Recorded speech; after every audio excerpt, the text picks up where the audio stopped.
ओम नमः सिद्धेभ्यः।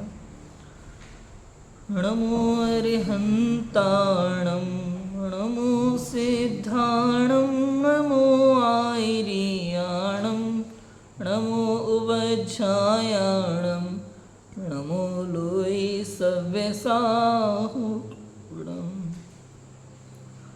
मंगलमय मंगल करण वीतराग विज्ञान नमो ताहि जाते भय अरहंतादि महान। करि मंगल करि हो महाग्रंथ करण को काज। जाते मिले समाज सब पावे निज पद राज। मिथ्या देवादिक भजे होहे मिथ्या भाव। तज तिनको साचे भजो यह हित हेत उपाव।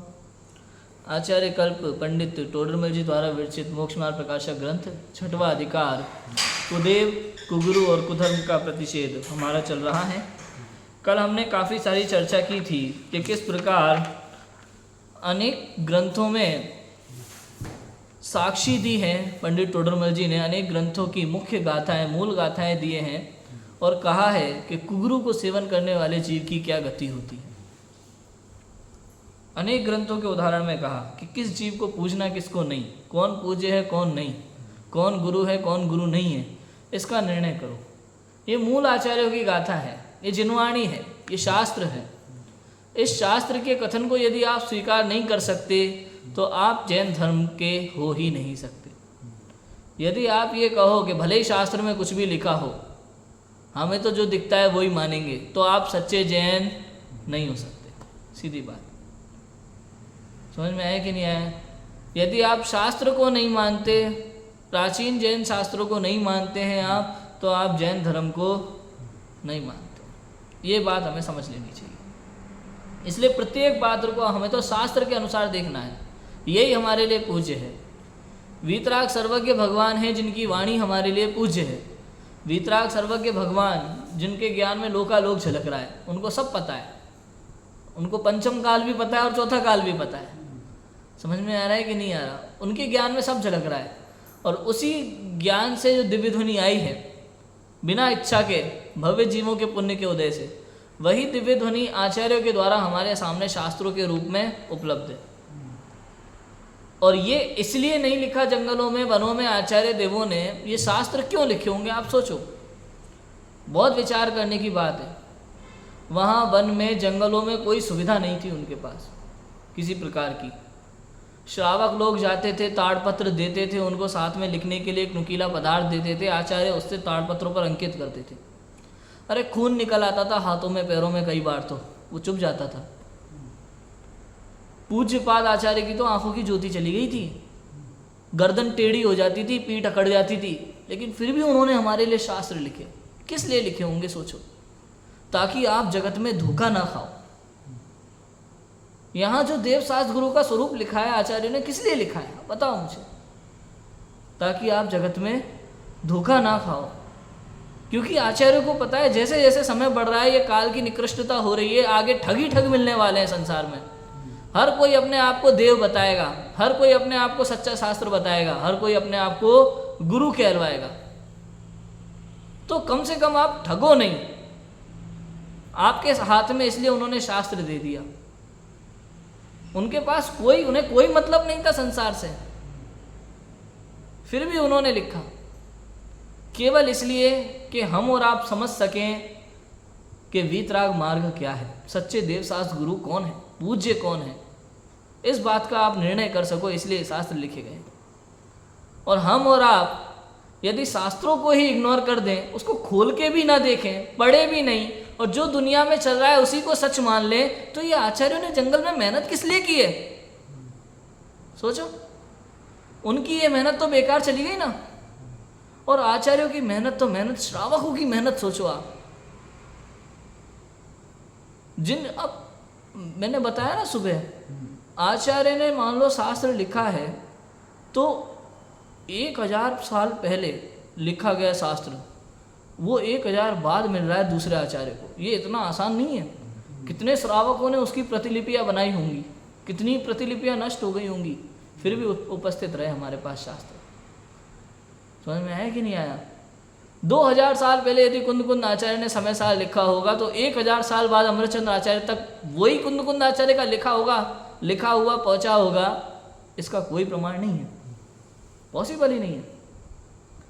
कुंद आचार्य ने जो समय सार लिख करके किसी श्रावक को दे दिया होगा, उसने उसकी प्रतिलिपि बनाई होगी, दूसरे मंदिर में रखी होगी, वहाँ दूसरी प्रतिलिपि बनी होगी, दूसरे मंदिर में गई होगी, गांव-गांव में प्रतिलिपियाँ गई होंगी, समय समय पर उसको दूसरे ताड़पत्रों में लिपिबद्ध किया गया होगा, प्रतिलिपियाँ बनाई गई होंगी, तब कोई किसी गांव में आचार्य अमृतचंद्र के पास वो प्रतिलिपि पहुंची और उस पर आत्मख्याति टीका लिखी गई। ऐसे ही सभी शास्त्र लेखन कार्य हुआ है। और जब मुगल शासक था, शंकराचार्य आदियों का शासन था, उन्होंने शास्त्रों की होली खेली। सोचो आप, फिर भी प्राणों की रक्षा करके हमारे पूर्वजों ने इन शास्त्रों की रक्षा की, प्राणों का दाव लगा करके। प्राणों की रक्षा की चिंता नहीं की उन्होंने, अपने प्राण दाव पर लगा दिए, अपने परिवार के प्राण दाव पर लगा दिए, लेकिन उन्होंने जिनवाणी की रक्षा की। ये प्रमाण है, आप छठखंडागम की प्रस्तावना पढ़ो, उसमें सब लिखा हुआ है। अरे जिंदा जला देते थे घर वालों को, आपने शास्त्र कहाँ छुपाए, निकाल के दो। और फिर भी वो घर के अंदर जो खुफिया अलमारी होती थी ना, उसमें शास्त्र छुपा के रखते थे लोग। ऐसे ऐसे महान काम होने के बाद भी, इतने उपसर्ग होने के बाद भी, इतना अत्याचार होने के बाद भी, परिवार के सामने कोड़ों से मारे जा रहे हैं, लेकिन फिर भी परिवार के श्रावकों ने जिनवाणी का पता नहीं बताया, शास्त्रों को छुपा के रखा। किस लिए रखा होगा? ताकि हम और आप इसे पढ़ सकें और सही निर्णय ले सकें। हम ठगाए नहीं संसार में, हम निर्णय ले सके सच्चे देवसास गुरु कौन है, हम निर्णय ले सके कि वितरागता ही पूज्य है, हम इस बात को समझ सके कि मोक्ष मार्ग क्या है। ये शास्त्र इसलिए लिखे गए। लेकिन हम लोग क्या कह देते हैं, अरे हमें क्या करना, कौन पढ़े कौन समझे, जो दिख रहा है वो बढ़िया है बस। हमारे आचार्यों की, श्रावकों की, पूर्वजों की सारी मेहनत, सारा बलिदान 2 मिनट में हवा कर देते हैं हम लोग। जो चल रहा है वो बढ़िया, आंख बंद करके स्वीकार कर लेते हैं। प्रश्न तक मन में खड़ा नहीं होता कि ऐसा क्यों, शास्त्र क्या कहते हैं कभी विचार भी नहीं आता मिलाने का, देखने का। समझ में आ रहा है कि नहीं आ रहा? पंडित टोडरमल जी ने इसलिए यहाँ जगह जगह शास्त्रों की साक्षी दी है, दूसरे शास्त्रों की साक्षी दी है। देखो कितने सारे शास्त्रों की साक्षी दी है। कल हमने कितने सारे प्रकरण पढ़े थे, आज देखो अभी दर्शन पावड़ की गाथा, 13वीं गाथा कह रहे हैं, जेवी पंडिती च तेसिम जानंता लज्जा गारव भयेण तेसिम पिणत्ति बोही पावम अणुमोय माणाणम। क्या कहते हैं कि जो जानते हुए भी लज्जा, गारव और भय से उनके पैरों पड़ते हैं, उनके भी बोधि अर्थात सम्यक्त्व नहीं है। कैसे है वे जीव के पाप की अनुमोदना करते हैं, पापियों का सम्मान आदि करने से भी उस पाप की अनुमोदना का फल लगता है। क्या कह रहे हैं, जानते हुए भी, समझते हुए भी, कोई लज्जा से, कोई गर्व से, कोई भय से उनके पैर छूते हैं, उनके बोधि अर्थात सम्यक्त्व नहीं है, ज्ञान नहीं है, समझ नहीं है सही। किसी भी कारण से आप पैरों में मत पड़ो, पैरों में मत पड़ो मतलब उन्हें जिन मुनि रूप सम्मान मत दो, अगर जो मुनि नहीं है तो। ऐसा कह रहे हैं, अगर मुनि नहीं है तो मुनि जैसा सम्मान, भाई अपने पिता को पिता जैसा सम्मान दोगे कि सबको दोगे? बताओ। चाचा का सम्मान हम सबको दे देंगे, लेकिन पिता का सम्मान किसको दिया जाएगा? केवल और केवल पिता को, और किसी को नहीं। वही कहना चाह रहे हैं, किसी भी कारण से, लज्जा से, गर्व से, भय से, भाई ये थोड़ा पैसे वाला है, इसको पिता के मान लेते हैं, इससे हमारा बड़प्पन होगा, ऐसा नहीं भाई। अरे इसके फॉलोवर्स बहुत हैं, दुनिया मानती है इनको, तो हम इनको पिता कहेंगे तो जो थोड़ा नाम बढ़ेगा। नहीं, पिता को ही पिता कहा जाता है, उसकी पहचान गुणों से है। समझ में आया कि नहीं आया? आपको पता है गुणों से कैसे पहचान की जाती है? जैसे मान लो एक मूवी है सैंडविच नाम की, गोविंदा की, बहुत पहले आई थी, डबल रोल है उसमें उसका। तो क्या होता है, जो पहले था, अपन कोई भी नाम रखते हैं, पिता का नाम रख लो कल्लू, क्या नाम रखा पिता का? कल्लू भाई, पप्पू रख लो, कल्लू रख लो, कुछ भी। अब उसके पत्नी को और बच्चों को पता है ये सिगरेट नहीं पीता, गुटखा नहीं खाता, शराब नहीं पीता, गाली नहीं बकता, इसकी आदतें अच्छी हैं। अब कुछ दिनों के लिए वो चला गया काम पर, समझ में आया कि नहीं आया? धनवान व्यक्ति अपने काम पर बाहर जाने के हिसाब से, मीटिंग के लिए जाने के हिसाब से बोल करके गया। कुछ दिन बाद वहाँ उसके दुश्मनों ने उसे समझ लो मार दिया, और किसी और ने प्लास्टिक सर्जरी से उसका चेहरा बना करके घर में प्रवेश कर गया।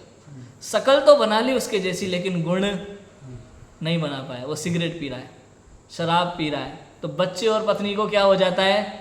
शक हो जाता है। क्यों? मेरे पापा तो ऐसे ही, भले वेश कोई लेके आ जाए दिगंबर मुनि का, लेकिन नहीं, शास्त्र के अनुसार हमारे दिगंबर मुनि परिग्रह रहित होते हैं। इनके पास परिग्रह है, तो मतलब ये पूज्य मुनिराज तो नहीं। आपको गुणों से ही पहचान करनी होगी, ऐसे नहीं अरे ये सांसारिक कार्यों में बहुत रुचि लेते हैं, नहीं, दिगंबर मुनिराज तो सांसारिक कार्यों में रुचि लेते। ये पहचान नहीं। ये आपको अगर मोक्ष मार्ग चाहिए ना, आपको सुख चाहिए, तो ये आपकी जिम्मेदारी है। आपको क्या करना है, समझ में आया कि नहीं आया? वरना बर्बाद हो जाएंगे। जैसे वो दूसरा भेरूपिया बन के आ गया, आपका धन लूट के ले जाएगा, ऐसे ही आपका सम्यक्त्व धन लूट के ले जाएंगे। समझ में आया कि नहीं आया? ऐसा है। तो आपको निर्णय करने पड़ेगा, और उसके लिए क्या करना पड़ेगा? पहले आपको तो पता हो कि दिगंबर मुनिराज के गुण क्या है। आपको ही नहीं पता तो आप निर्णय कहाँ से करोगे? समझ में आया कि नहीं आया? कई लोग तो बिल्कुल उनको मालूम ही नहीं है, ABCD नहीं पता, मतलब भी नहीं है मालूम करने से, बस वेश पूज्य मानते हैं। और यहाँ तो अभी गाथा आएगी, वेश पूज्य नहीं होता। समझ में आया कि नहीं आया? देखो और क्या लिखा है। वो कहते हैं कि जस परिग्रहणम अपम बहुयम च हवै लिंगस सुगर्हिव जिण वैणे परिग्रह रहिणो णरायारो। जिस लिंग के थोड़ा व बहुत परिग्रह का अंगीकार हो, वह जिन वचन में निंदा योग्य है परिग्रह रहित ही अनगार होता है। ये पढ़ करके आपको निर्णय करना पड़ेगा, समझने पड़ेगा। थोड़ा भी परिग्रह है तो वो मुनि नहीं। जिन वचन में निंदा योग्य कहा, क्या लिखा? निंदा योग्य। अब बताओ क्या कहोगे? अब आचार्य कुंद से जाके लड़ लो। आपने कैसे कह दिया? भाई वस्तु का स्वरूप है ऐसा। समझ में आया कि नहीं आया? कोई आपके घर में आपके पिता की जगह ले ले तो वो निंदा योग्य कहलाएगा कि नहीं कहलाएगा? कोई हमारे धर्म में हमारे मुनिराज जैसा वेश धारण करके गलत काम करे तो वो निंदा योग्य हुआ कि नहीं हुआ? समझ में आया कि नहीं आया? क्यों? क्योंकि वो हमारे जैन धर्म का नाम खराब कर रहा है। वेश तो हमारा हो, काम दूसरे, तो उससे हमारे धर्म का नाम खराब होता है ना, तो वो निंदा योग्य है। समझ में आया कि नहीं आया? ऐसा है। तथा कहते हैं धम्मम में णिप्पवासो दोषावासो या उच्च फुल्ल समो णिफल णिगुण यारो णड सवणो णगरुवेण। अर्थात जो धर्म में निरुद्यमी है, दोषों का घर है, इच्छु फूल समान निष्फल है, गुण के आचरण से रहित है, वह नग्न रूप से नट श्रमण है, नाटक है, भांड वेशधारी है, भांडवत वेशधारी है, नर्तक है, नाटक है, नाटक करने वाला। और नग्न होने पर भांड का दृष्टांत संभव है, परिग्रह रखे तो ये दृष्टांत भी नहीं बनता। नग्न है तो ये भांड का दृष्टांत संभव है। क्यों? नाटक करने वाला वैसा रूप लेके आता है ना, रूप वैसा लेके आ गया, लेकिन गुण वैसे नहीं है, इसलिए उसको भांड कहा। और अगर परिग्रह रख ले तब तो फिर वो दृश्य भी नहीं बैठता, दृष्टांत ही नहीं बैठेगा भांड का। मतलब ये बात आचार्य कुंद उनके लिए कह रहे हैं जो दिगंबर वेश धारण किए हुए हैं लेकिन मुनि धर्म का पालन नहीं करते और अपने आप को सच्चा मुनि मनवाना चाहते। ये उनके लिए बात है। जे पाव मोहि मई लिंगम घेतुण जिण वरिंदाणम पावम कुणंति पावाते चत्ता मोक्ष मग्गम्मी। मोक्ष पावड़ की गाथा है। आचार्य कुंद कह रहे हैं कि पाप से मोहित हुई है बुद्धि जिनकी, ऐसे जो जीव जिनवरों का लिंग धारण करके पाप करते हैं वे पाप मूर्ति मोक्ष मार्ग में भ्रष्ट जानना। क्या लिखा? पाप से मोहित हुई है बुद्धि जिनकी, ऐसे जो जीव जिनवरों का लिंग धारण करके पाप करते हैं वे पाप मूर्ति मोक्ष मार्ग में भ्रष्ट जानना। पाप की मूर्ति है जो जिनवर का लिंग धारण करके पाप करते हैं। पाप का मतलब मालूम है क्या है? पाप मतलब क्या? कि जो जिन मुनि के जो मूल गुण हैं उन मूल गुणों का पालन नहीं करते हैं वे पापी हैं, उसका मतलब पाप है। अहिंसा मूल गुण है, अहिंसा का पालन नहीं कर रहे तो क्या कर रहे हैं? हिंसा। अपरिग्रह है महाव्रत, अपरिग्रह का पालन नहीं हो रहा तो क्या हो रहा है? परिग्रह। सत्य महाव्रत है, सत्य महाव्रत का पालन नहीं हो रहा तो क्या हो रहा है? अच्छा, तो ये क्या हो रहा है? पाप। समझ में आया कि नहीं आया? ईर्ष्या भाषा आदि समिति, और आप समिति का पालन नहीं कर रहे तो पापी है। समझ में आया कि नहीं आया? मुनिरा 7 हाथ आगे की जमीन देख करके चलते हैं। अब आप दुनिया भर की बातें करते करते चलोगे तो मतलब ईर्ष्या समिति आपके मौन पूर्वक चलते हैं। और ऐसा नहीं भागना है कहीं 150 किलोमीटर का सफर आज ही तय करना है, कोई नियम लेके बैठे हो, नहीं। बड़े आराम से बड़े उससे चलते हैं।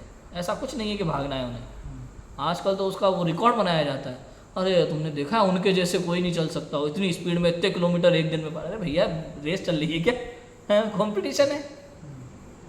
मुनि का स्वरूप पता नहीं है, जानना नहीं चाहते, समझना नहीं चाहते। किसी लौकिक चीज में ही उनको आनंद आता है। बाहर के कंपटीशन को मुनिराजों के जीवन में भी लगाना चाहते हैं।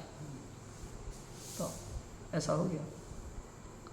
और क्या कहा देखो, जे पंच चेल सत्ता गंथक गाही अजाणया जायणा शीला आधा कम्मम्मी रयाते चत्ता मोक्ष मग्गम्मी, के जो 5 प्रकार वस्त्र में आसक्त हैं, परिग्रह को ग्रहण करने वाले हैं, याचना सहित हैं, अधः कर्म दोषों में रहित हैं, उन्हें मोक्ष मार्ग से भ्रष्ट जानना। वस्त्र आदि में जो आसक्त है, परिग्रह धारण में जो आसक्त है, पूरा लगाओ आप तो, हर गाथा को समझो।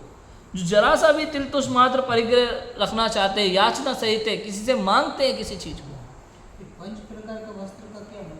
5 प्रकार के वस्त्र में आ सकते हैं। वस्त्रों का 5 प्रकार होते होंगे, मुझे उसका पीला है, कोई सफेद, हाँ रंग के हिसाब से 5 कलर होते हैं ना, तो उससे अब तो कलर मिला करके और भी कलर बन जाते हैं। हाँ, लेकिन अभी यहाँ तो क्या याचना सहित है, अतः कर्म में दोषित है, मोक्ष मार्ग से भ्रष्ट जाना। मतलब किसी चीज की याचना नहीं कर सकते आप।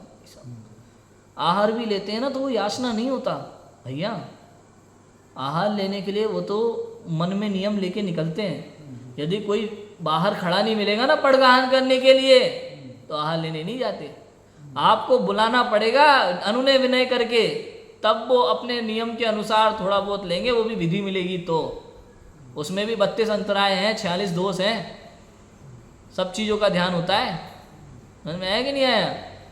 इसलिए विचार मत कर लेना कि वो याचना वृत्ति हुई, याचना है ही नहीं, सवाल ही नहीं है। आप बाहर खड़े मत हो उनको बुलाने के लिए, वो बिल्कुल नहीं आएंगे आपके यहाँ। समझ में आया कि नहीं आया? इससे पता चलता है याचना वृत्ति नहीं है। रंच मात्र, अरे मांगना नहीं पड़े किसी चीज के लिए। आप सो चश्मा लगाएंगे तो कैसे मांगना पड़ेगा? खराब हो गया तो, टूट गया तो डिब्बी, उसको फिर पोंछने के लिए, कांच को पोंछने के लिए कपड़ा चाहिए। मोर पंख से तो पोंछा जाने में आने वाला नहीं है भैया, उसको पोंछने के लिए फिर एक कपड़े का परिग्रह रखने पड़ेगा।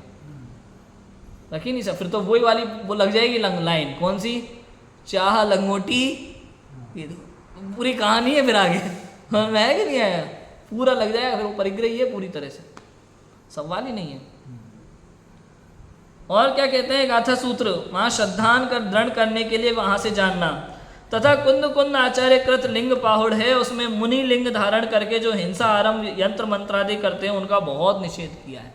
तो लिंग पाहुड़ में किया, यंत्र मंत्र आदि जो करते हैं ना वो भी मुनि नहीं है। क्या लिखा देखो। और गुणभद्र आचार्य क्या कहते हैं आत्मानुशासन में कि इतस्ततश्च त्रस्यन्तो विभाववर्याम यथा मृगा वनाद्वसन्त्य ग्रामम कलौ कष्टम तपस्विनः, कि कलिकाल में तपस्वी मृग की भांति इधर उधर से भयभीत होकर वन से नगर के समीप निवास करते हैं। यह महाखेदकारी कार्य है। यहाँ नगर के समीप ही रहने का निषेध किया तो नगर में रहना तो निषिद्ध हुआ। नगर में रहना तो निषिद्ध हुआ। फिर कलिकाल में, पंचम काल में तपस्वी माने दिगंबर मुनिराज मृग की भांति हिरण की तरह इधर उधर भय से पीड़ित होकर वन से नगर के समीप वास करते हैं। मतलब रात्रि के समय जो शेरादिक जानवरों का घूमना फिरना चालू हो जाता है ना, हिंसक जानवरों का, तब ये जो हिरण जैसे छोटे मोटे शाकाहारी जानवर हैं वो बीच जंगलों से, घने जंगलों से निकल के गाँव के समीप आ जाते हैं। वहाँ उनको मनुष्यों से उतना खतरा नहीं होता है, इन जीवों को क्रूर जानवरों से होता है।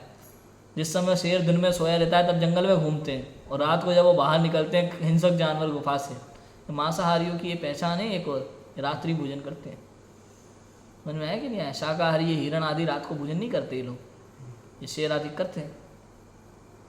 और वहाँ खेतकारी कार्य हैं। यहाँ नगर के समीप ही रहने का निषेध किया तो नगर में रहना तो मतलब गुणभद्र आचार्य ये कह रहे हैं कि भैया पंचम काल में मुनिराजों को क्रूर जानवरों से भयभीत होकर गांव के समीप आकर के रहना पड़ता है, ये बहुत ही खेद की बात है, ऐसा लिख रहे हैं।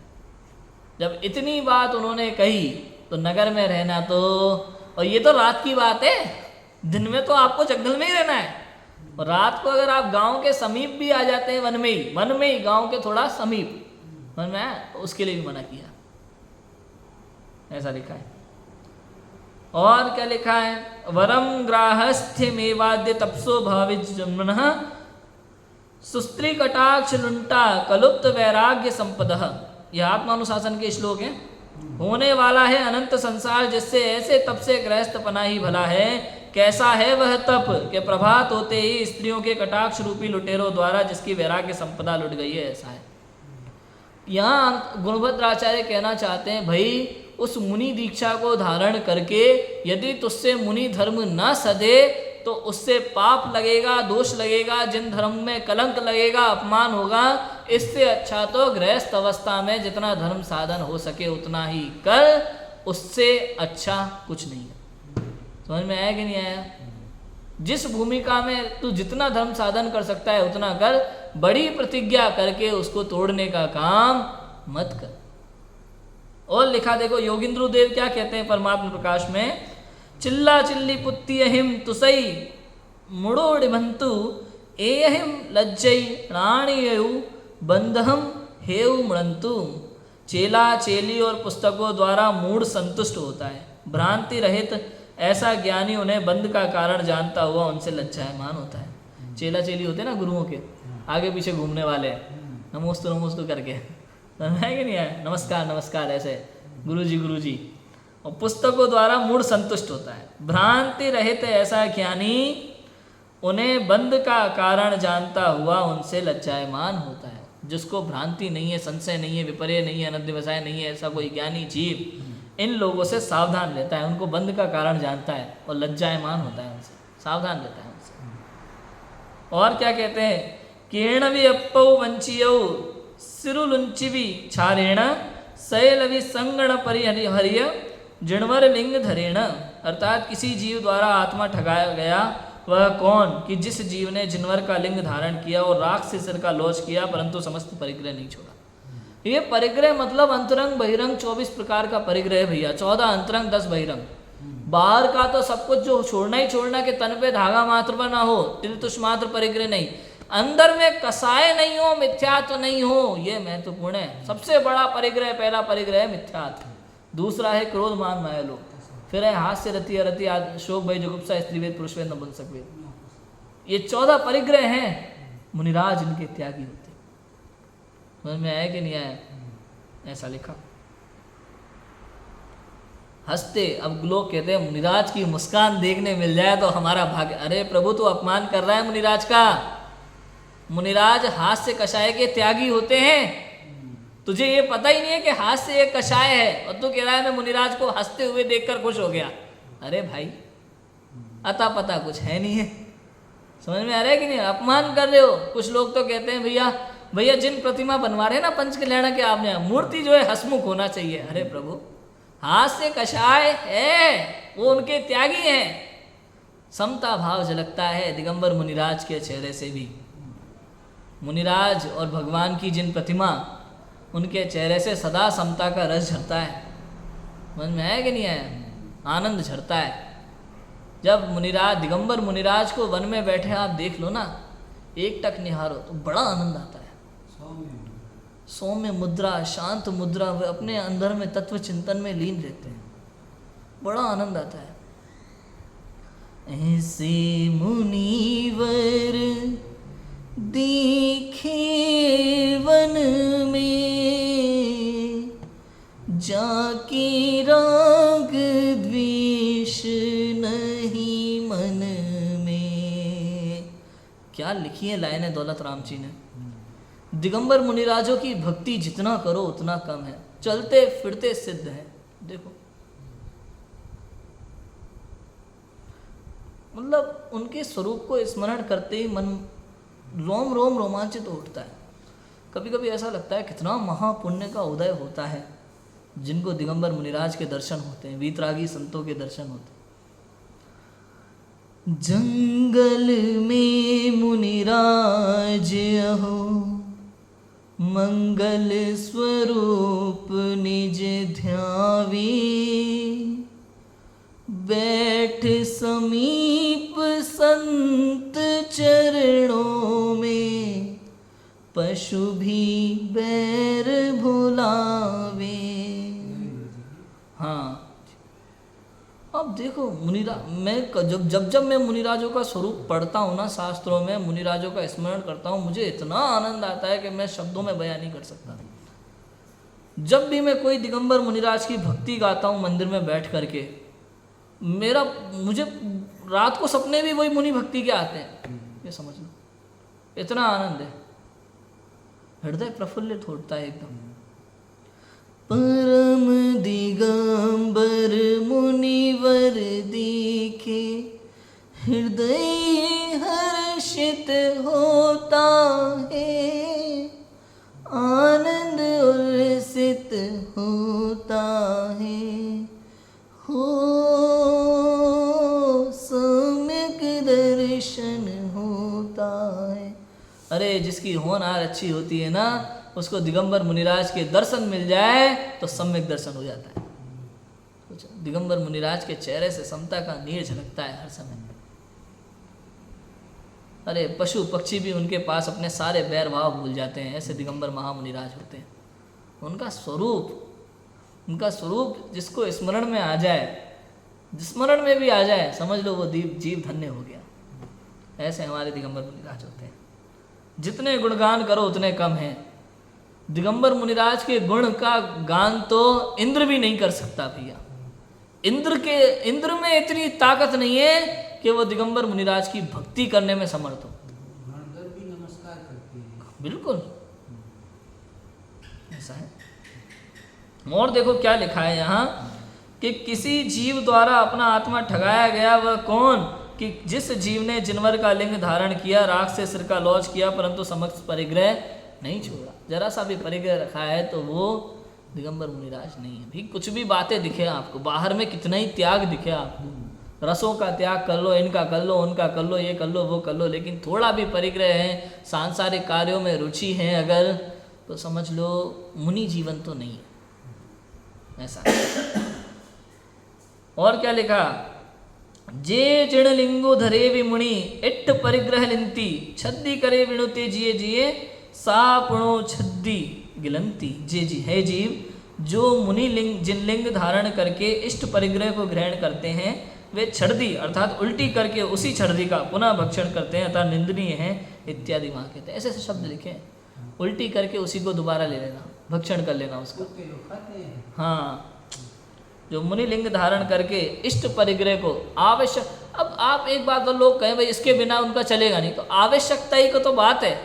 हम गृहस्थ लोग भी तो परिग्रह मतलब क्यों रखते हैं आप बताओ, कि उसके बिना हमारा चलता नहीं। जबरदस्ती तो कमरा भर के रखते नहीं है, जो जरूरत है वही चीज़ रखते हैं। तो जब सब कुछ आपने त्याग दिया तो आप क्यों नहीं, इसके बिना नहीं चलेगा, मतलब आपकी उसमें इष्ट बुद्धि है और धारण करना चाहते हैं, इसका मतलब जिन मुनि तो नहीं हो सकते। इतना है किसी भी चीज़ को लेकर के। पिछी कमंडल एकमात्र है जो संयम का साधन है, जो उपकारी है, उनको उपकरण का, वो इसलिए क्योंकि उससे दूसरे जीवों पर उपकार होता है, आवश्यक चीज़ है। शास्त्र का भी ऐसा है कि भाई कोई श्रावक दे दें तो पढ़ लें, पढ़ के वापस दे दें, हाथ तो दो ही है, लेके कहाँ जा सकते हैं, समझ में आया कि नहीं आया। और उसमें भी किसी श्रावक ने उनको पढ़ने के लिए यहाँ दे दिया, उनने पढ़ा और इतने में किसी ने मांग लिया तो उनको वैसा का वैसा दे देंगे। ऐसा भी नहीं बोलेंगे कि अब भी मैं थोड़ा सा पढ़ा है इसको पढ़ के देता हूँ, नहीं, तुरंत दे देते हैं। उसमें भी इतनी वो ममत्व बुद्धि नहीं होती, जरा सी इष्ट बुद्धि नहीं होती, समझो आप, ऐसा होता है। इस प्रकार शास्त्रों में कुगुरु का व उनके आचरण का व उनकी शुश्रूषा का निषेध किया है, सो जानना। कुगुरु का, उनके आचरण का और उनकी शुश्रूषा मतलब उनके सेवा करने का भी निषेध किया। तथा जहाँ मुनि को धात्री दूत आदि 46 दोष आहार आदि में कहे हैं, वहाँ गृहस्थों के बालकों को प्रसन्न करना, समाचार कहना, मंत्र, औषधि, ज्योतिष आदि कार्य बतलाना तथा किया किराया अनुमोदित भोजन लेना इत्यादि क्रियाओं का निषेध किया है। परंतु अब काल दोष से इन्हीं दोषों को लगाकर आहार आदि ग्रहण करते हैं। काल दोष है और इन्हीं दोषों को लगाकर आहार आदि लोग ग्रहण करते हैं। तथा पार्श्वस्थ कुशील आदि भ्रष्टाचारी मुनियों का निषेध किया है। उन्हीं के लक्षणों को धारण करते हैं। इतना विशेष है कि वे द्रव्य से तो नग्न रहते हैं और नाना परिग्रह रखते हैं। भाई वर्तमान में तो जैसा आप देखो, गाड़ियाँ की गाड़ियाँ साथ में चल रही होती हैं खूब भर के। समझ में आया कि नहीं आया? एक जगह से दूसरी जगह विहार करना हो तो उनके बैग होते हैं अलग अलग, 4-4, 5-5, और चेले चपाटे तो होते ही हैं दुनिया भर के। और गाड़ियों में लोड करना, एक शहर से दूसरे शहर जाना, वहाँ फिर सामान उतारना, कई सारी चीज़ें चल रही हैं। सबके ऊपर लागू नहीं होती है सारी बातें, हमेशा हमें ही ध्यान रखना चाहिए। सारी बातें सब पे लागू नहीं होती है, तो जो करते हैं उन पे लागू होती है। हाँ, समझ में आया कि नहीं? जो करते हैं उनके लिए बात है, जो नहीं करते उनके लिए नहीं है। ऐसा है, जो जितना करते हैं वो अपने अपने लिए समझ लेना। श्रावकों की बात है तो श्रावकों के लिए, जहाँ मुनि की बात चल रही हो शास्त्र में, वहाँ मुनि के लिए। सबको अपने अपने लिए लगाना है, किसी दूसरे के विषय में अपने को विचार करना नहीं है। कोई सामने वाला क्या कर रहा है क्या नहीं कर रहा है उससे अपना कोई लेना देना नहीं है। तो भाई आप तो श्रावक हो, आप मुनि जीवन क्यों पढ़ रहे हो? अपने श्रद्धान के लिए। हमें तो पता चले कि मुनि कैसे होते हैं, वरना हमें कैसे पता चलेगा? समझ में आया कि नहीं आया? अपने ज्ञान के लिए, अपने श्रद्धान के लिए हम पढ़ाई करते हैं, समझते हैं, और हमने जैसा शास्त्र में पढ़ा है वैसा ही स्वीकार करते हैं। ठीक है कि नहीं है? तथा वहाँ मुनियों के भ्रामरी आदि आहार लेने की विधि कही है, परंतु ये आसक्त होकर दातार के प्राण पीड़ित करके आहार आदि का ग्रहण करते हैं। तथा जो गृहस्थ धर्म में भी उचित नहीं है, वह अन्याय, लोक निंद, पाप रूप कार्य प्रत्यक्ष देखे जाते हैं। ये कुछ ऐसे भी होते हैं भैया, जबरदस्ती अपने हिसाब का भोजन बनवाते हैं, आज ये चाहिए, आज ये चाहिए। और कई जगह ऐसा सुनने में आता है, मेरे पास तो सारी खबरें आती हैं भैया। हम किसी का नाम नहीं लेंगे, किसी की जगह का नाम नहीं लेंगे, लेकिन खबरें मेरे पास आती है कि भैया हमारे यहाँ आए थे, हम तो इतने परेशान हैं कि वो सुबह शाम आके बोल के चल जाते हैं फलानी चीज़ हमें खाने में चाहिए, आज बना के दो। अब हमारे पास व्यवस्था है कि नहीं, हमें वो चीज़ बनानी आती है कि नहीं, वो तो कह के चले गए। अब फिर हमारा काम है बनाना पड़ता है, पूछना पड़ेगा, पता करना पड़ेगा। तो बड़ा दुख, मतलब दातार के अंदर में कसाई हो रही है देने में, तो क्या साधु बना रहा। ये तो गृहस्थों के लिए भी अन्याय है, दुखी मन से बनाता है। ये तो हमारे जीवन में यहाँ नहीं होता भाई। हमने कभी महाराज से नहीं कहा अपने से कि भाई मुझे उपमा पसंद नहीं है, तुम मेरे लिए पोहा बनाओ, मैं रूम में बना लूँगा भाई अपना। समझ में आया कि नहीं आया? मैं तो कभी नहीं कहता भाई। तो फिर ये तो जब गृहस्थों के लिए भी ये चीज़ बुरी है, अन्याय है, तो फिर ये तो साधु जीवन है। भूखा रह लेंगे हम तो भाई, नहीं है व्यवस्था तो, लेकिन ऐसा नहीं करेंगे। अन्याय नहीं, जबरदस्ती नहीं किसी पर। तथा जिन बिंब शास्त्राधिक सर्वोत्कृष्ट पूज्य उनकी तो अभिनय करते हैं, और आप उनसे भी महंतता रखकर ऊपर बैठना आदि प्रवृत्ति को धारण करते हैं। देखो, जिन बिंब शास्त्राधिक सर्वोत्कृष्ट पूज्य जो है उनकी तो अभिनय करते हैं। कई बार क्या करते हैं, देखा है, सुना है, सब समझते हैं हम। शास्त्र उठाया, ये पाटा रखा है ना, पाटे पे बैठे, शास्त्र को ही वही रख लेते हैं अपने पैरों के पास। सोचो, इतनी अभिनय देखी है हमने। सर्वोत्कृष्ट पूज्य हैं, उनकी तो अभिनय करते हो, और आप उनसे भी मेहनता रखकर ऊपर बैठना आदि प्रवृत्ति को धारण करते हैं, ऐसा करते हैं। इत्यादि अनेक विपरीतताएं प्रत्यक्ष भाषित होती हैं, और अपने को मुनि मानते हैं, मूलगुण आदि के धारी कहलाते हैं, इस प्रकार अपनी महिमा कराते हैं। और गृहस्थ भोले उनके द्वारा प्रशंसादिक से ठगाते हुए धर्म का विचार नहीं करते, उनकी भक्ति में तत्पर होते हैं। परंतु बड़े पाप को बड़ा धर्म मानना, इस मिथ्यात्व का फल कैसे अनंत संसार नहीं होगा। शास्त्रों में एक जिन वचन को अन्यथा मानने से महापापी होना कहा है, यहाँ तो जिन वचन की कुछ बात ही नहीं रखी, तो इनके समान और पापी बताओ।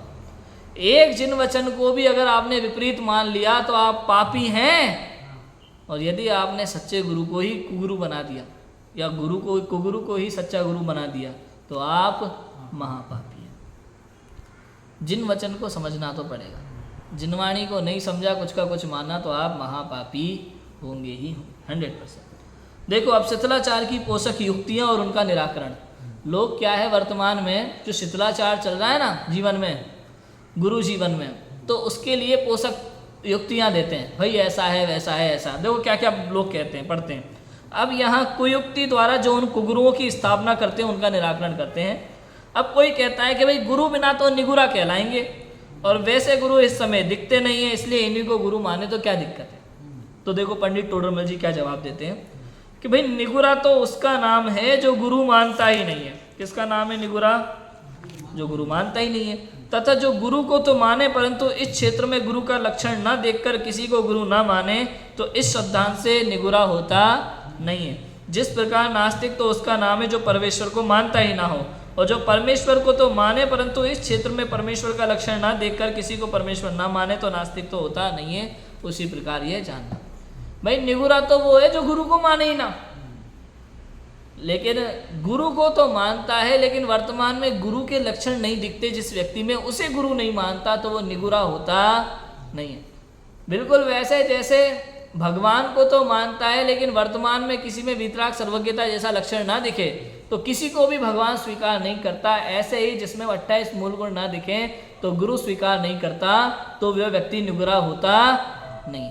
ऐसा फिर वो कहता है कि जैन शास्त्रों में वर्तमान में केवली का तो अभाव कहा है, मुनि का तो अभाव नहीं कहा। बिल्कुल सही बात है, पंचम काल के अंत तक चतुर्संग का सद्भाव है, मुनि आर्य का, श्रावक श्राविका का। लेकिन देखो उत्तर क्या देते हैं पंडित टोडरमल जी कि ऐसा तो कहा नहीं है कि इन देशों में ही सद्भाव रहेगा। ऐसा तो नहीं है कि आप जहाँ रहते हो वहीं सद्भाव रहेगा। बहुत बड़ा 2.5 द्वीप है भाई, भरत क्षेत्र बहुत बड़ा है, भरत क्षेत्र में सद्भाव रहेगा ऐसा कहा है पंचम काल के अंत तक, लेकिन भरत क्षेत्र बहुत बड़ा है। समझ में आया कि नहीं आया? और परंतु भरत क्षेत्र में कहते हैं सो भरत क्षेत्र तो बहुत बड़ा है, कहीं सद्भाव होगा, इसलिए अभाव नहीं कहा है। और यदि तुम रहते हो उसी क्षेत्र में सद्भाव मानोगे, तो जहाँ ऐसे भी गुरु नहीं मिलेंगे वहाँ जाओगे, तब किसको गुरु मानोगे बताओ? जिस क्षेत्र में ये भी नहीं मिलेंगे तो किसको गुरु मानोगे बताओ? कई क्षेत्र ऐसे जहाँ तो है ही नहीं, कई ऐसे होंगे समुद्र के अंदर जो वो है ना, क्या बोलते हैं इसको, टापू क्या बोलते हैं, आइलैंड है ना, तो वहाँ तो आदिवासी लोग बसते हैं, वहाँ तो कोई मुनि नहीं है, तो वो क्या कहेंगे? वहाँ कोई जैन बुद्धि वाला होगा तो क्या कहेगा? तुम्हें मान लेते हैं यार, कोई नहीं तो कोई बात नहीं, तुम तो समझ में आएगा नहीं है। ऐसा थोड़ी चलेगा कि जिस प्रकार हंसों का सद्भाव वर्तमान में कहा है परंतु हंस दिखाई नहीं देते, तो पक्षियों को, सामान्य पक्षियों को तो हंस नहीं माना जा सकता। उसी प्रकार वर्तमान में मुनियों का सद्भाव कहा है, लेकिन परंतु मुनि न दिखे तो औरों को तो मुनि माना जा सकता नहीं। ऐसा है। फिर वो कहता है कि एक अक्षर के दातार को गुरु मानते हैं, तो जो शास्त्र सिखलाए व सुनाए उन्हें गुरु क्यों नहीं माने बताओ? देखो भाई साहब ऐसा है कि गुरु नाम होता है बड़े का। सो जिस प्रकार महंतता जिसके संभव हो उसे उस प्रकार गुरु संज्ञा संभव है। ये गुरु का शाब्दिक अर्थ बताया। गुरु माने बड़ा, लघु माने छोटा, तो उस अपेक्षा से बात है गुरु का मतलब बड़ा होता है भाई। सो जिस प्रकार महंतता जिसके संभव हो उसे उस प्रकार गुरु संज्ञा संभव होती है। जैसे कुल अपेक्षा माता पिता को गुरु संज्ञा होती है, और विद्या पढ़ाने वाले को विद्या अपेक्षा गुरु संज्ञा होती है। इसी प्रकार से हमारे गुरुदेव को भी अपेक्षा से गुरु संज्ञा है। लोग कहते हैं ना कान्जी स्वामी गुरुदेव कैसे कहलाए? भाई गुरु मतलब दिगंबर गुरु ही थोड़ी होता है, गुरु के कई अर्थ होते हैं। माता पिता भी गुरु है, शिक्षा देने वाला भी गुरु है, और जिन्होंने हमें धर्म की शिक्षा दी है वो भी गुरु है, जिन्होंने हमें जिनवाणी सिखाई वो भी गुरु है। और यहाँ तो चूंकि धर्म का अधिकार है, इसलिए जिसके धर्म अपेक्षा महंतता संभवित हो उसे गुरु जानना। परंतु धर्म नाम चारित्र का है, चारित्रम खलु धम्मो, ऐसा शास्त्र में कहा है, इसलिए चारित्र के धारक को ही गुरु संज्ञा है। तथा जिस प्रकार भूतादिक का नाम भी देव है, तथापि वहाँ देव के श्रद्धान में अरहंत देव का ही ग्रहण करना है। उसी प्रकार औरों का नाम भी गुरु है, तथापि यहाँ श्रद्धान में निर्ग्रंथ का ही ग्रहण है। जैन धर्म में अरहंत देव निर्ग्रंथ गुरु ऐसा प्रसिद्ध वचन। भाई जैन धर्म में अरहंत देव और निर्ग्रंथ गुरु ऐसा वचन है। तो देव तो बहुत हैं, वैमानिक देव हैं, ये व्यंतर हैं, ज्योतिष हैं, और भवनवासी भी हैं। देव तो बहुत हैं, लेकिन अरहंत देव है भैया, ये देवों के देव है। समझ में आया कि नहीं आया? और निर्ग्रंथ गुरु, गुरु भी कईयों को कहा जा सकता है संसार में। मैं तो राजू भाई से मिलता हूँ तो कहता हूँ और गुरु क्या हालचाल है? समझ में आया कि नहीं आया? तो इसका मतलब ये थोड़ा है कि दिगंबर मुनिराज हो गए वो। तो निर्ग्रंथ गुरु की बात है जो अपरिग्रही है। ग्रंथ माने परिग्रह, जो अपरिग्रही है ऐसे गुरु की बात चल रही है। समझ में आया कि नहीं आया? तो उसको वैसा समझना। अब यहाँ प्रश्न है कि निर्ग्रंथ के सिवा अन्य को गुरु नहीं मानते, सो कारण क्या है भाई? अब बताओ कारण क्या? कि देखो ऐसा है, निर्ग्रंथ के सिवा अन्य जीव सर्व प्रकार से महंतता धारण नहीं करते, सब तरह से वो पूज्यपना प्रकट नहीं होता उनके। जैसे लोभी शास्त्र व्याख्यान करे, वहाँ वह इसे शास्त्र सुनाने से महंत हुआ, यह उसे धन वस्त्रादिक से महंत हुआ। यद्यपि बाह्य में शास्त्र सुनाने वाला महंत रहता है, तथापि अंतरंग में लोभी होता है, इसलिए सर्वथा महंतता सिद्ध नहीं होती। भाई अन्य जीवों के क्या है, परस्पर उपकार वाला भावना रहती है, लेकिन मुनिराज के में ऐसा नहीं है। मुनिराज केवल उपकारी है, हमारा मुनिराज पे कोई उपकार कहीं से सिद्ध होता नहीं, ऐसा है। समझ में आया कि नहीं आया? इसलिए वो बात। और अगर आप किसी श्रावक से बोली लगवाओगे, मंदिर के लिए भी अगर आप पैसा इकट्ठा करते हो ना, तो वो मुनिराज पर उपकार करने जैसा हो जाएगा। इसलिए मुनिराज उसकी अरे भाई, जिसमें एक इंद्रिय जीव की भी हिंसा होती है ना, उसके कृत कालित अनुमोदना से त्यागी होते हैं दिगंबर मुनिराज। पढ़ लो रत्नगंज शावकाचार्य का दूसरा अधिकार। समझ में आया कि नहीं आया? ऐसा है। अब यहाँ कोई कहे कि निर्ग्रंथ भी तो आहार लेते हैं कि लोभी होकर दातार की शुश्रूषा करके, लोभी होकर दातार की सेवा करके दीनता से आहार नहीं लेते निर्ग्रंथ मुनिराज, इसलिए महंतता नहीं घटती। जो लोभी हो वही हीनता प्रकट प्राप्त करता है। इसी प्रकार अन्य जीव जानना, इसलिए निर्ग्रंथ ही सर्व प्रकार महंतता युक्त है। निर्ग्रंथ के सिवा अन्य जीव सर्व प्रकार गुणवान नहीं है, इसलिए गुणों की अपेक्षा महंतता और दोषों की अपेक्षा हीनता भाषित होती है। तब निशंक स्तुति कही जा सकती नहीं है। कोई कहता है भाई आहार तो लेते हैं ना, याचना हो गया ना उसमें, तो ले रहे हैं वो, कि नहीं भाई साहब, जैसा ही मैंने बताया ना, घर में जाते हैं, हाँ, खड़े रहते हैं, खड़े रहना पड़ेगा, उनकी विधि मिलेगी आपको। वो हे स्वामी नमोस्तु नमोस्तु नमोस्तु, आहार जल शुद्ध है, मन वचन काया शुद्ध है। आपको बहुत कुछ अपनी अनुनय विनय करनी पड़ेगी दुनिया भर से। उसको देख के वो छल करती है। हाँ बिल्कुल। अब वो तो उनको तो यही लगता है भाई ले तो रहे ना दातार से, अरे प्रभु ले नहीं रहे, तुम जबरदस्ती दे रहे, ये समझ लो। समझ में आई कि नहीं बात? वो अपनी शर्तों पर ले रहे हैं, 50 शर्तें उनके आगे लेने की, तब ले रहे हैं। और तुम्हारी अटक रही है, उनकी नहीं अटक रही, वो तो चले जाएंगे। तुम अगर नहीं खड़े रहोगे, नहीं दोगे, तो वो चले जाएंगे। मुनि दीक्षा लेते समय कोई मुनि ये नहीं सोचता कि मेरे आहार की व्यवस्था कौन करेगा। यदि सोचता है तो वो मुनि दीक्षा नहीं लेता, लायक नहीं। समझ लेना। तुम भले बोलते रहो ऐसे, तो फिर आहार कौन? अरे ये तुम्हारे मन की चिंता है, उनके मन की चिंता नहीं। समझ में आया कि नहीं आया?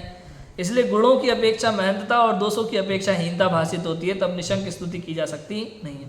तथा निर्ग्रंथ सिवा अन्य जीव जैसा धर्म साधन करते हैं, वैसा व उससे अधिक धर्म साधन गृहस्थ भी कर सकते हैं।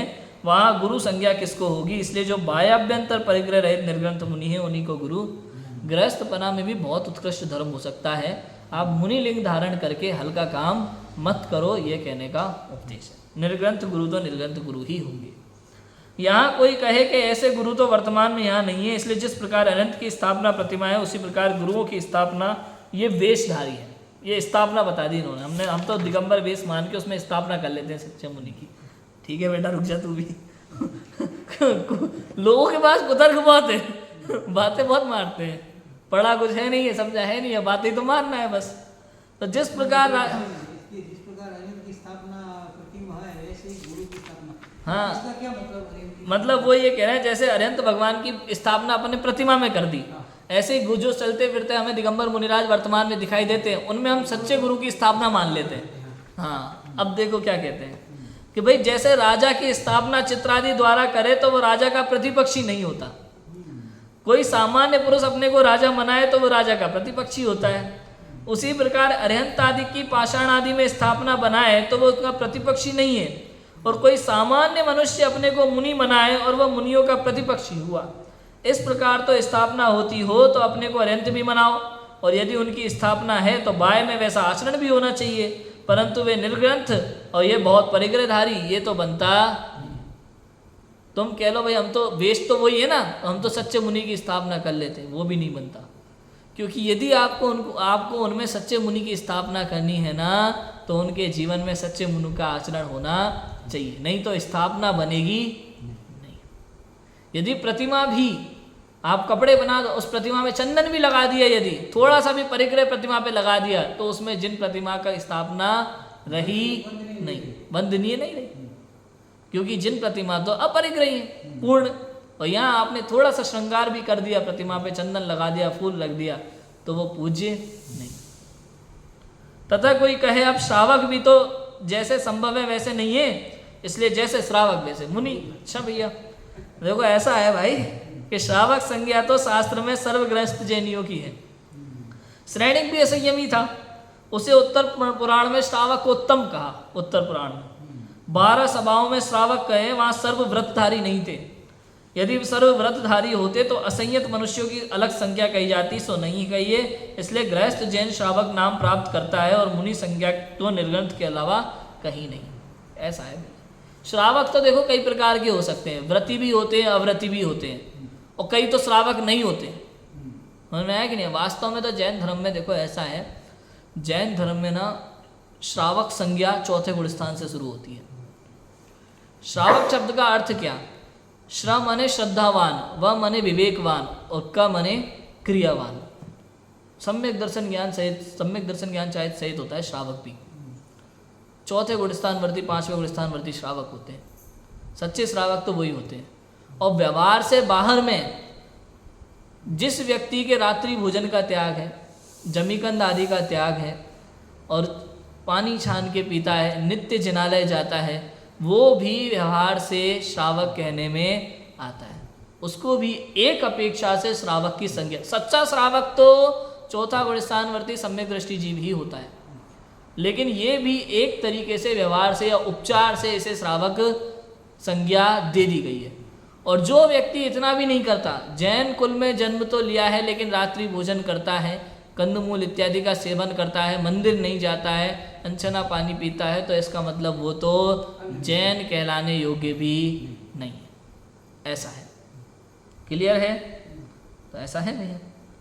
और देखो श्रावक के तो 8 मूल गुण कहे हैं, इसलिए मध्य, मांस, मधु, पंच, उदंबर आदि फलों का भक्षण तो श्रावकों के है ही नहीं। अब बताओ राजू भाई, अपन क्या लेते होंगे इसमें से? मध्य, शराब पीते हैं? नहीं।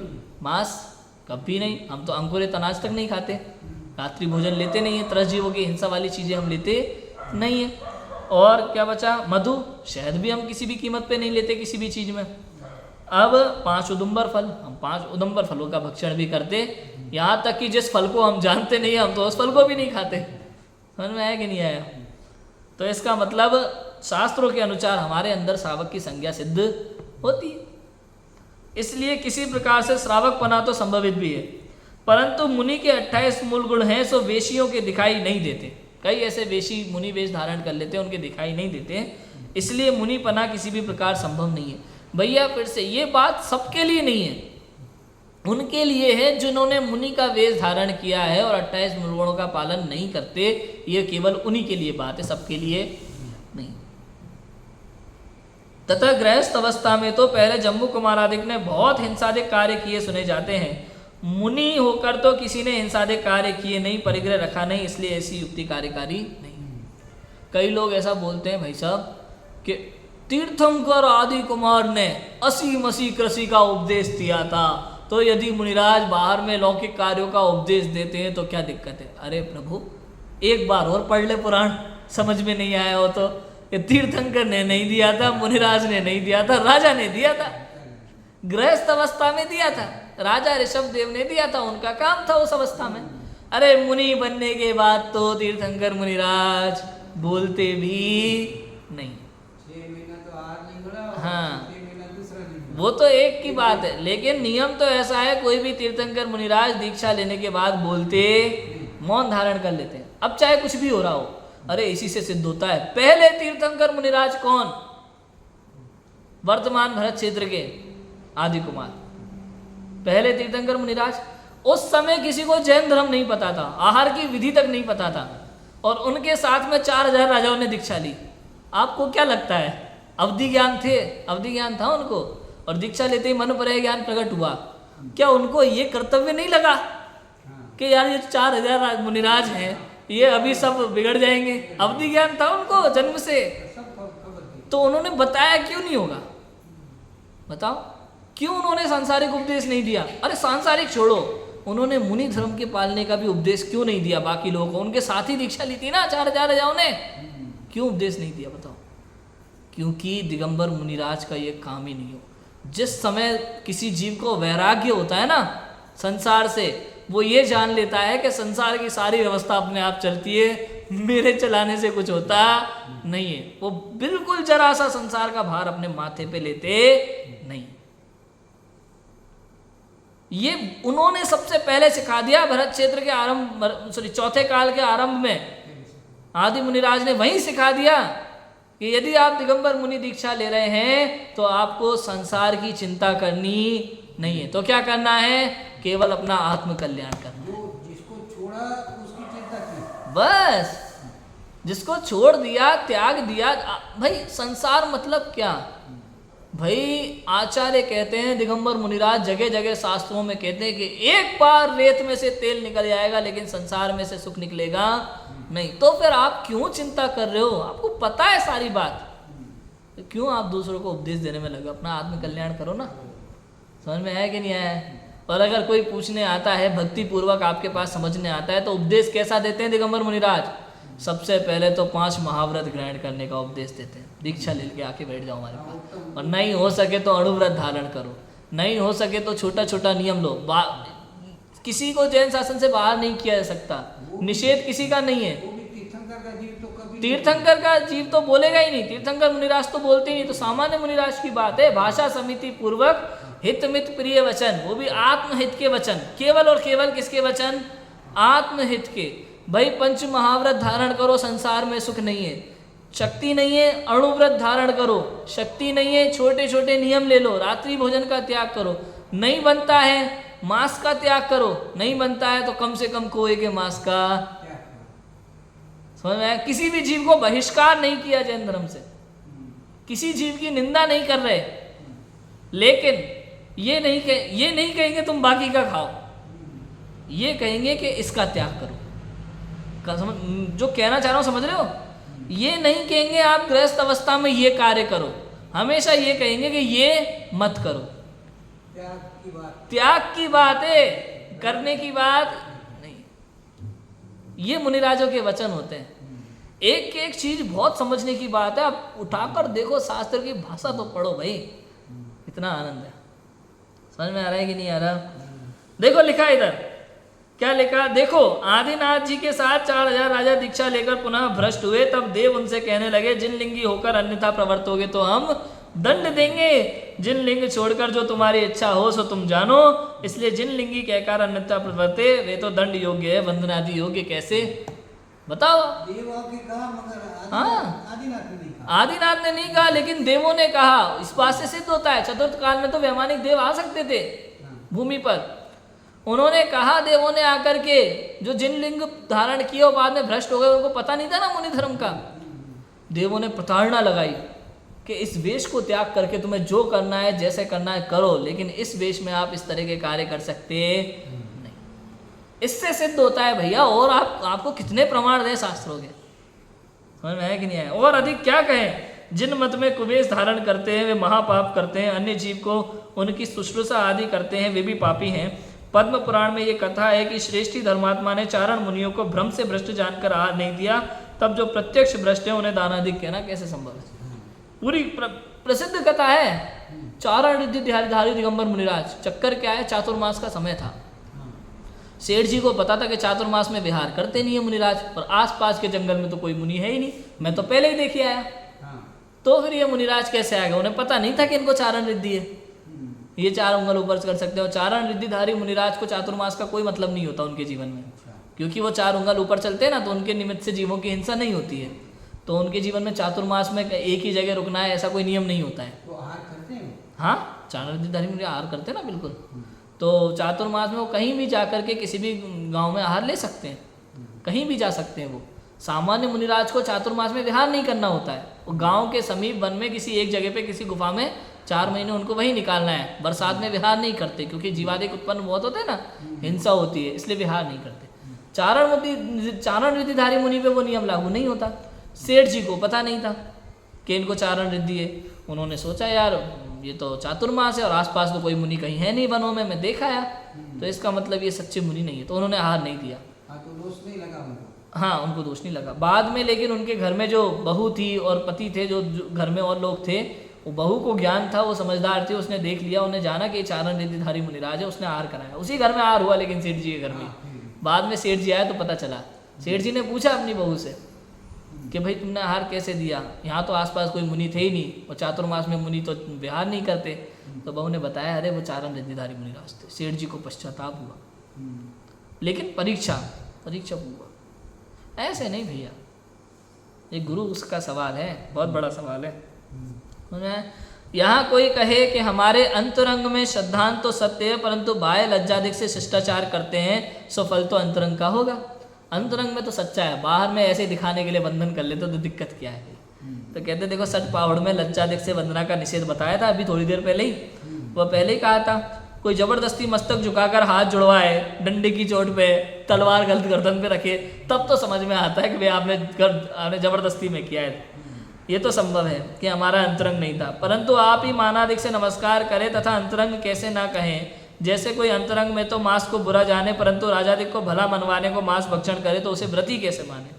उसी प्रकार अंतरंग में तो कुगुरु सेवन को बुरा जाने परंतु उनको व लोगों को भला मनवाने के लिए सेवन करे तो श्रद्धानी कैसे कहें। इसलिए बाह्य त्याग करने पर ही अंतरंग त्याग संभव है। इसलिए जो श्रद्धानी जीव है उन्हें किसी प्रकार से भी कुगुरुओं की शुश्रूषा करना आदि योग्य ऐसा है, किसी भी प्रकार से। भाई कोई जबरदस्ती आपके हाथ पैर पड़वा रहा हो, डंडा पीछे लगा के रखा हो, तब तो हम माने कि आपका अंदर में भाव नहीं था, खुद ही जानबूझ के जा रहे हो बाहर, मतलब जहाँ चले गए वहाँ वैसे, समझ में आया कि नहीं। जिस नगर में चले गए हम आपके हो गए।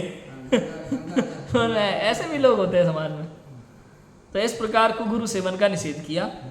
यहाँ कोई कहे कि किसी तत्व श्रद्धानी को कुगुरु सेवन से मिथ्यात्व कैसे हुआ, कि जिस प्रकार शीलवती स्त्री पर पुरुष के साथ भरतार की भांति रमण क्रिया सर्वथा नहीं करती, उसी प्रकार तत्व श्रद्धानी पुरुष कुगुरु के साथ सुगुरु की भांति नमस्कार आदि क्रिया नहीं करता, क्योंकि वह तो जीवादि तत्वों का श्रद्धानी हुआ है, रागादिक का निषेध करने वाला है, श्रद्धान करता है, वीतराग भाव को श्रेष्ठ मानता है। इसलिए जिसके वीतरागता पाई जाए उन्हीं गुरु को उत्तम जानकर नमस्कार आदि करता है, जिनके रागादिक पाए जाने उसे निषिद्ध जानकर कदापि नमस्कार आदि। भाई जो रागादिक में उलझे हैं, सांसारिक कार्यों में उलझे हैं, उन्हें नमस्कार कोई भी ज्ञानी व्रती नहीं करेगा। कोई कहे जिस प्रकार राजादिक को करता है उसी प्रकार इनको भी करे तो क्या दिक्कत, कि राजादिक धर्म पद्धति में नहीं है, गुरु का सेवन तो धर्म पद्धति में है। राजादिक का सेवन तो लोभादिक से होता है, वहाँ चारित्र मोह का ही उदय संभव है, परंतु गुरु के स्थान पर कुगुरु का सेवन किया, वहाँ तत्व श्रद्धान के कारण तो गुरु थे, उनसे यह प्रतिकूल हुआ। सो लज्जादिक में से जिसने कारण में विपरीतता उत्पन्न की, उसके कार्यभूत तत्व श्रद्धान में दृढ़ता कैसे संभव है, इसलिए वहाँ दर्शन मोहनीय का उदय संभव है। इस प्रकार कुगुरुओं का निरूपण किया। यहाँ प्रश्न ये उठाए भैया, आजकल सब लोग कहते हैं ना भाई कलेक्टर को हम सम्मान देते हैं, नेता को देते हैं, बड़ों को देते हैं, बाहर को देते हैं, मित्रों को देते हैं, तो उनको दे दें तो क्या दिक्कत है। देखो बात ऐसी है भाई, ये तो है धर्म पद्धति में, और वो राजा आदि का या आपके कलेक्टर और नेता धर्म पद्धति में नहीं है, लौकिक है। लौकिक सम्मान में और धार्मिक सम्मान में अंतर है। आप इनको बिल्कुल गुरु जैसा मान के नमस्कार करते हो, लेकिन धर्म पद्धति में वो गुरु का वेश धारण करके उस वेश को लजाते हैं, तो आप उन्हें नमस्कार कर सकते नहीं है। ये कहना चाह रहे हैं आप, समझ में आया कि नहीं आया। तो तत्व श्रद्धान के कारण गुरु थे, उनसे ये प्रतिकूल हुआ। सो लज्जादिक जिसने कारण में विपरीतता उत्पन्न करके कार्यभूत तत्व श्रद्धान में दृढ़ता कैसे संभव है, इसलिए वहाँ दर्शन मोह का उदय संभव है। लज्जा का काम नहीं है, लज्जा का काम नहीं है। देखो बिल्कुल बिल्कुल, देखो ऐसा है, बाहर के लोगों को आप जो करते हैं, सम्मान करते हैं, कलेक्टर है, नेता वगैरह है, बाहर के लोग जो हैं उन्हें जो आप सम्मान करते हैं वो एक अलग बात है, लौकिक सम्मान है। लेकिन यहाँ आप उनको सच्चा गुरु मान करके यदि सम्मान करोगे और आपको पता है कि इनमें गुरु जैसे लक्षण नहीं है, 28 मूल गुण नहीं है, तो और फिर भी आप उनको गुरु मानो, तो निश्चित रूप से ये मिथ्यात्व, निश्चित रूप से ये मिथ्यात्व ही होगा। लेकिन फिर भी द्वेष बुद्धि नहीं रखना, फिर भी इतना समझना, द्वेष नहीं करना, समता भाव धारण करना है हमें। ऐसे कोई दिखे तो ऐसा भी नहीं कि आप उनको गाली देने लग जाओ, आप उनके लिए निंदक वचन बोलो, ऐसा भी नहीं करना। उनको परिणाम पड़ेगी। हाँ, आपको कभी किसी को निंदक वचन बोलने का अधिकार नहीं है, किसी के लिए कुछ गलत कहने का अधिकार नहीं है। हाँ, अगर आपको 28 मूल गुण दिखते नहीं है तो आप वहाँ से शांत होकर के निकल जाओ बस। यदि वो स्वयं आपके पास किसी चीज़ को मांगने के लिए आते हैं, आप दे भी देते हैं, तो उसमें भी कोई बड़ी बात नहीं है। लेकिन आपको बस, आपको अंदर में बिल्कुल, बाहर से भी आपको बिल्कुल वो दिखाना, श्रद्धा नहीं रखना है, बिल्कुल उतना है। समझ में आया। तो इस प्रकार यहाँ गुरुओं का निरूपण किया है। अभी कल कुधर्म का निरूपण और उसके श्रद्धान आदि का निषेध करेंगे, जिसकी चर्चा अपनी चलेगी। अभी की बात को विराम देते हैं। ओम नमः सिद्धेभ्यो।